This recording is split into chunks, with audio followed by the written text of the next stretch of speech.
Good morning everyone, Jinia ব্লগসের নতুন একটা ব্লগে সকলকে অনেক অনেক ওয়েলকাম।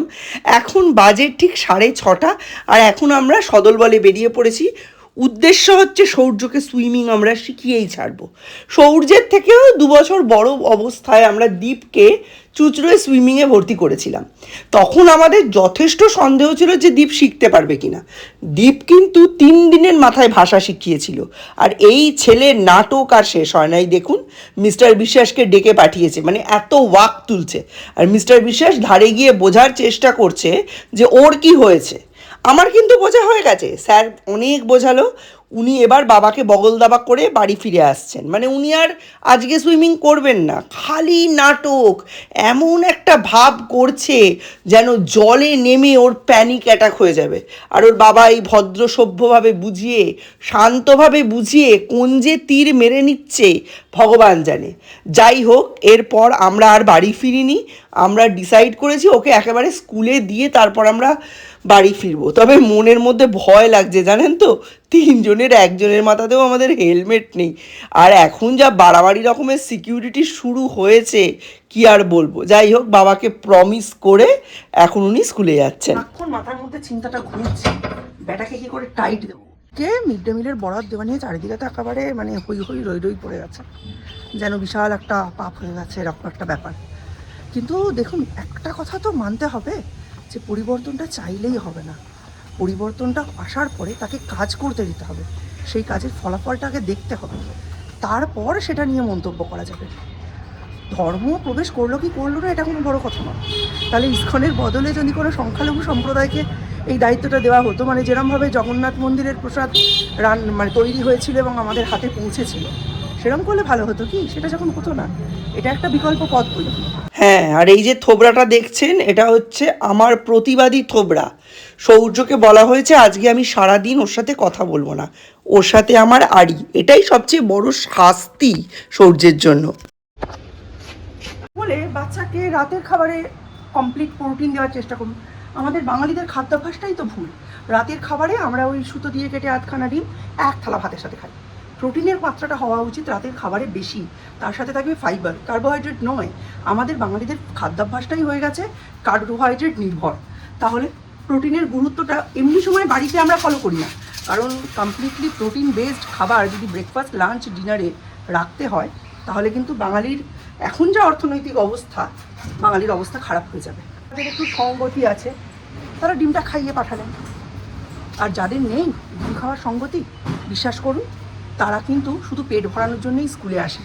তারা ওই কার্বোহাইড্রেট প্রোটিন ফ্যাট মাপতে আসে না স্কুলে।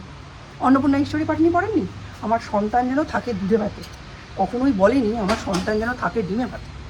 মানুষ এখন ডিম ছোড়ার সময় ডিমের কথা মনে রাখে না, কিন্তু ডিম পাতে পড়লো কি না পড়লো তার হিসেব রাখে। একটা গোটা ডিম লুজ কিনতে গেলে 8 টাকা, আর বাকি বরাদ্দ হয়েছে 10 টাকা।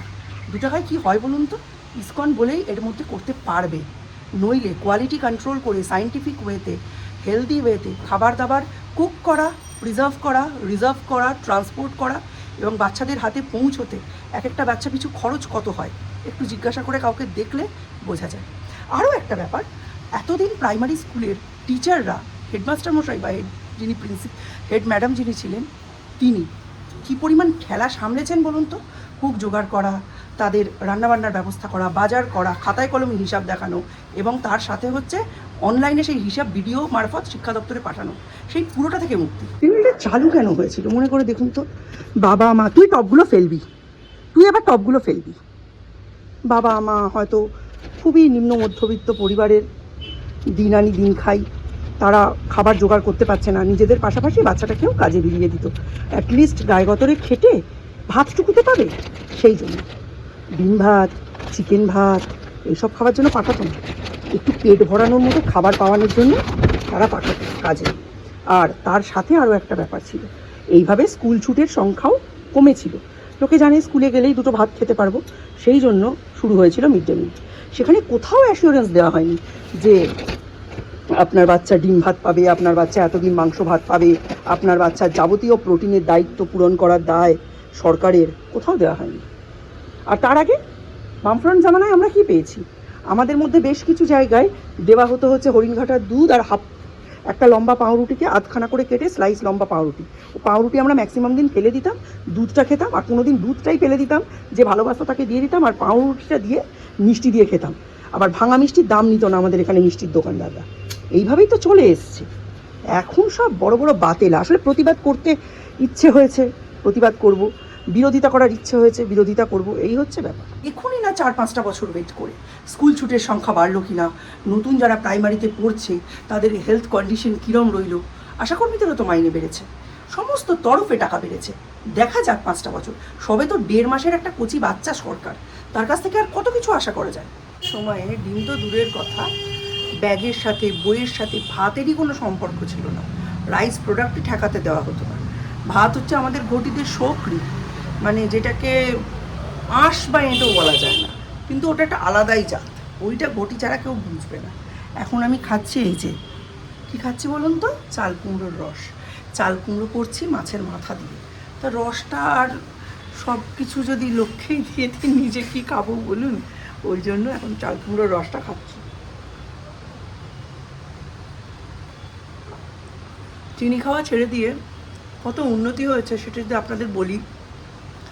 নর্মাল প্যাকেটের দুধ খাচ্ছি, মিষ্টি লাগছে। চাল কুমড়োর রস, লাউয়ের রস, এগুলো খাচ্ছি, মিষ্টি লাগছে। জামা কাপড় কাঁচা হয়ে গেছে, শুকনোগুলো তুলবো, তুলে বাকিগুলো মেলবো। সূর্যকে পড়তে বসিয়েছে, আজকে ওর সাথে আমার কথা বন্ধ। সুইমিং পুল থেকে উঠে এমন ভাব করছে যেন চোখ ফোক উল্টেও এক্ষুনি মুচ্ছা যাবে, বমি করছে, ওয়াক তুলছে। এবার পুলে তো বমি করা যাবে না, ওই জন্য ওকে তুলে দিয়েছে। আর আজকেও নিজেই উঠে গেছে, ও জানে ওয়াক তুললে আমায় তুলে দেবে।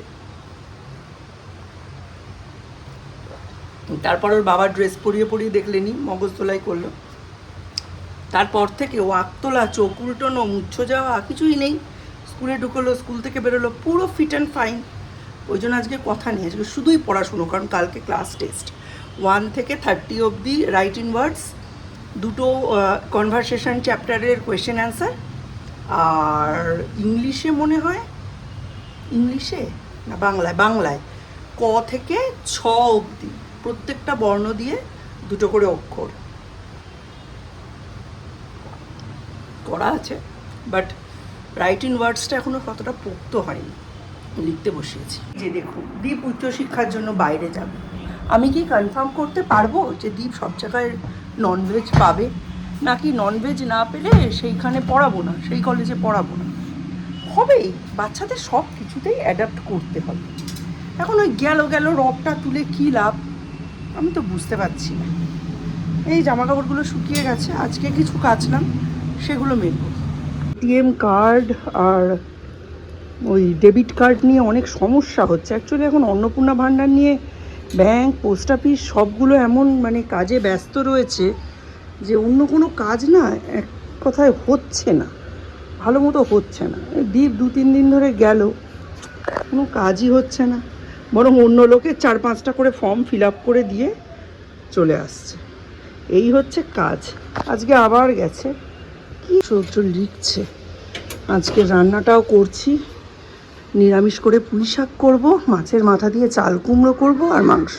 প্রত্যেক দিন রাত্রি 9টা বাজলেই সাইরেন বাজিয়ে মিস্টার বিশ্বাস আর সৌম্যদীপ বিশ্বাসের মধ্যে শুরু হয়ে যাচ্ছে ঠান্ডা যুদ্ধ, cold war. Topic state universities versus হচ্ছে সেন্ট্রাল ইউনিভার্সিটিস।